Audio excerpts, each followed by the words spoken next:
Wie viel Kilo Lebensmittel rettet ihr jedes Jahr? So genau, bis jetzt haben wir so 960 Tonnen gerettet. 960 Tonnen Lebensmittel.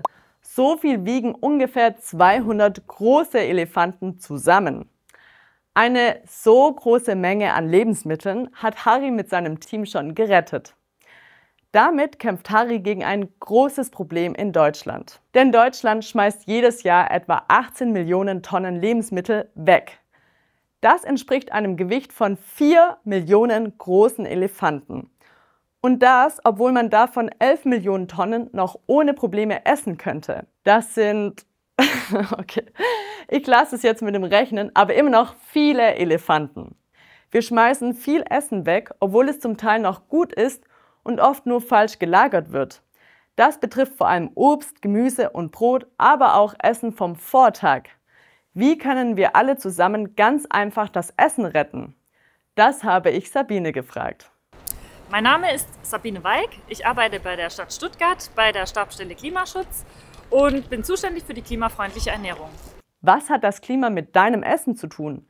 Wie findest du Freunde durch Lebensmittelrettung? Und wo gibt es kostenloses Essen für dich? Das alles erklären wir dir jetzt. Los geht's!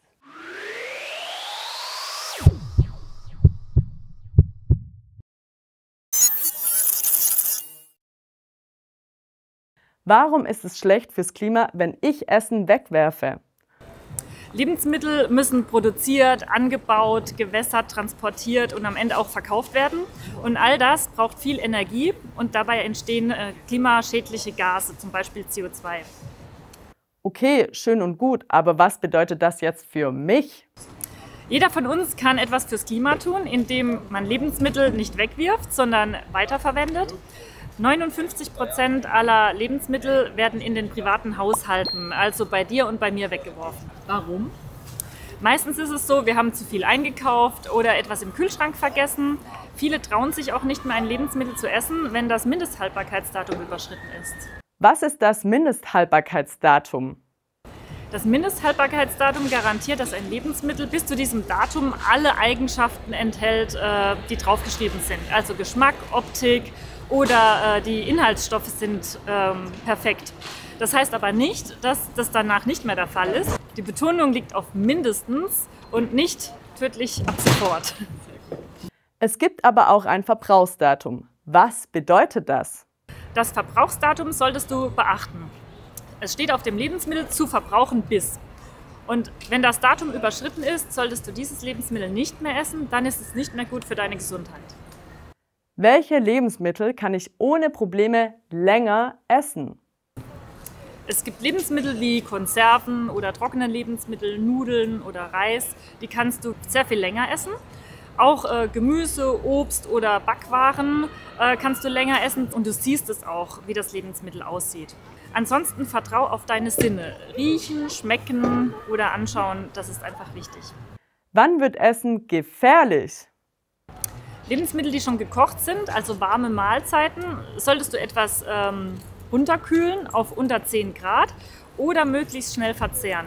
Denn wenn du zu lange lauwarmes Lebensmittel stehen lässt, gekochtes Lebensmittel, dann entwickeln sich Bakterien und die sind nicht gut für deine Gesundheit. Was definitiv nicht gefährlich ist, krummes Gemüse.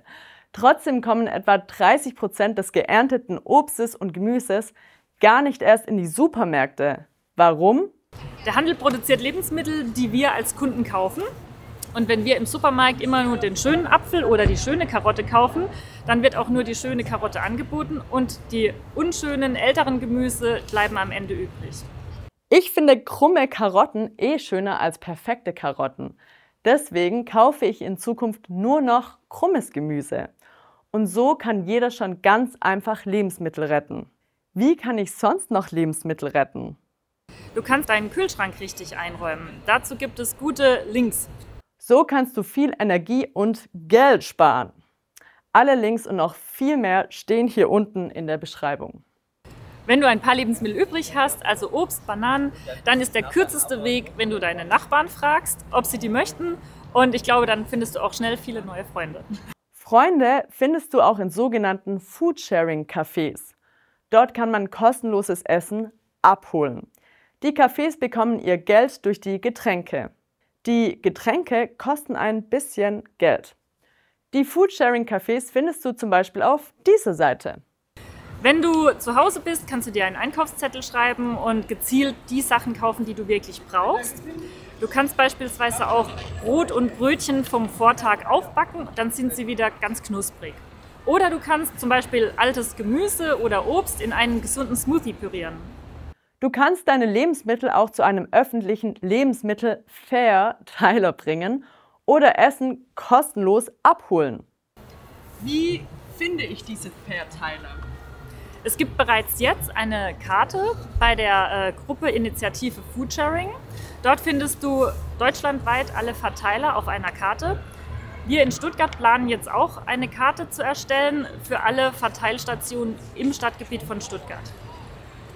Wichtig! Lebensmittelverteiler werden meistens ehrenamtlich betrieben und deshalb ist es umso wichtiger, dass jeder, der sich etwas herausnimmt, den Verteiler auch sauber hinterlässt. Jetzt möchte ich von dir wissen, fallen dir noch weitere Tipps ein, um Essen zu retten? Dann schreib sie in die Kommentare und teile deine Erfahrungen mit den anderen. Das war's und denk dran, alles wird gut. Bis dann!